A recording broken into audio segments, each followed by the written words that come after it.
আজকে খুব কালো মিষ্টি খেতে ইচ্ছা করছিল, কিন্তু বাইরে যাইতেও ইচ্ছা করছিল না, তো ভাবলাম বাসায় বানাই।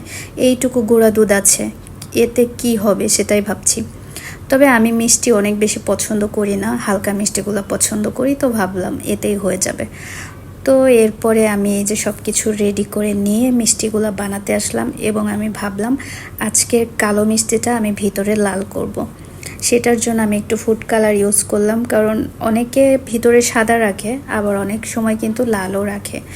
তো আমি একটু লালই করলাম, যে দেখতে ভাল লাগবে। তো আমার 6 পিস মিষ্টি হয়েছে, তাও একটু গুঁড়া দুধ কিন্তু রেখে দিয়েছি আমার তুলতুলের জন্য, ওর একবার হবে। কারণ আজকে আমার বাইরে যাওয়া হবে না, কেনাও হবে না।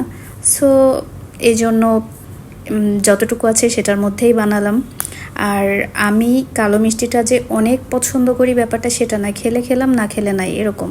যদি মাঝে মধ্যে খেতে ইচ্ছা করে তাহলে আলাদা কথা। তো আজকে ভাবলাম যে এটা একটু ট্রাই করি, সব মিষ্টি তো বানাতে পারি, এটা কখনো বানাই নাই।